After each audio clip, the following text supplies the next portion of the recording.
മുതിർന്നവരൊക്കെ സന്ദർശിക്കുന്നുണ്ട്. അപ്പൊ അതിന്റെ ഭാഗമായിട്ട് ഞങ്ങളുടെ ഹെഡ് മാസ്റ്ററാണ് രാമകൃഷ്ണ മാഷ് ഇതാ നിൽക്കുന്നു. പിന്നെ ഞങ്ങളുടെ 2 അഡ്മിനിസ്ട്രേറ്റർ ഉണ്ട്, രവീന്ദ്രൻ സാറ് അവിടെയുണ്ട് പിന്നില്.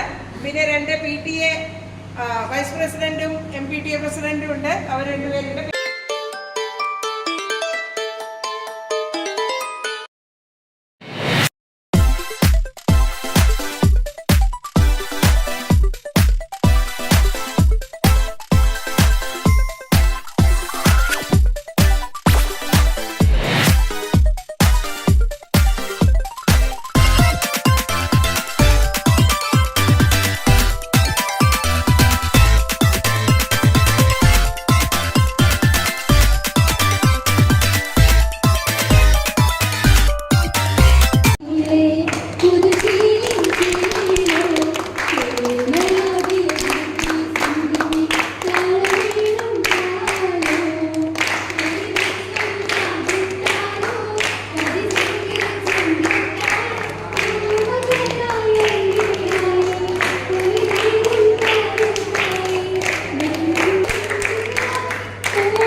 വാക്കുകൾ പോരാ നന്ദി ചൊല്ലി തീർക്കുവാനും ജീവിതം പോരാ കഷ്ടപ്പാട് കാലങ്ങളിൽ ലക്ഷിക്കുന്ന സ്നേഹമുത്തം എത്ര സുതിച്ചാലും മതി വരുമോ ദൈവ ആരുടെ കാശാണ് ഓടുന്ന വണ്ടി ചാടി കയറുമ്പോൾ എത്ര ഞാൻ വാങ്ങി തന്നു എന്റെ പൊന്നാരെ എത്ര ഞാൻ വാങ്ങി തന്നു കോളേജിൽ പോകുമ്പോൾ പല മുഖം കാണുമ്പോൾ എന്നെ ഞാൻ നോക്കിയാലും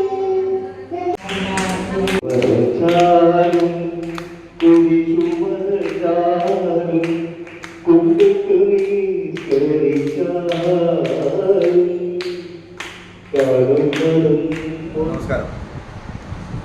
നമ്മുടെ സ്കൂള് ഈ വർഷം തുടങ്ങി വെച്ച പാതയം എന്ന പദ്ധതി കുട്ടികളുടെ പഠനത്തോടൊപ്പം തന്നെ അവരുടെ സ്വഭാവ രൂപീകരണത്തിൽ കൂടി നല്ലൊരു പങ്ക് വഹിക്കുന്ന ഒന്നായത് കൊണ്ട് വളരെ വളരെ നന്നായിട്ട് മുന്നോട്ട് പോകുന്നുണ്ട്. അപ്പോൾ ഇത്തരത്തിലുള്ള ഉദ്യമങ്ങളിൽ പങ്കാളിയാവാൻ എനിക്കും അത്യാവശ്യം നല്ലൊരു താല്പര്യമുള്ളത് കൊണ്ട് തന്നെയാണ് ഇവരുടെ കൂടെ ഒരു വൃദ്ധാശ്രമത്തിലും അതുപോലെ തന്നെ മാനസികമായി ബുദ്ധിമുട്ടുകൾ അനുഭവിക്കുന്ന ആൾക്കാരുടെ ഒരു ആശ്രമമായ ആകാശപ്പുറകളിലും പോകാനുള്ള അവസരം ലഭിക്കുകയുണ്ടായി. അതെല്ലാം കാണുമ്പോൾ കുട്ടികളുടെ മനസ്സിൽ ഒരു മാറ്റങ്ങൾ ഉണ്ടാവുക എന്നുള്ളതാണ് നമ്മളും ആഗ്രഹിച്ചത്. അപ്പോൾ ഇന്നത്തെ തലമുറ ഈ ലഹരികളിലും മറ്റും പുറകെ പോകുന്ന ഈ സമയത്ത് കുട്ടികളിൽ ഇത്തരമൊരു മാനസിക പരിവർത്തനം വരിക എന്ന് വന്നു കഴിഞ്ഞാൽ അത് നമുക്കൊരു മുതൽക്കൂട്ട് തന്നെയാണ്. എന്തായാലും നമ്മുടെ സ്കൂളിൽ ഈ തുടങ്ങി വെച്ച പാതയം പദ്ധതിക്ക് എൻ്റെ എല്ലാവിധ ആശംസകളും ഇതിൻ്റെ പിറകിൽ പ്രവർത്തിക്കുന്ന എല്ലാവർക്കും എൻ്റെ അഭിനന്ദനങ്ങൾ.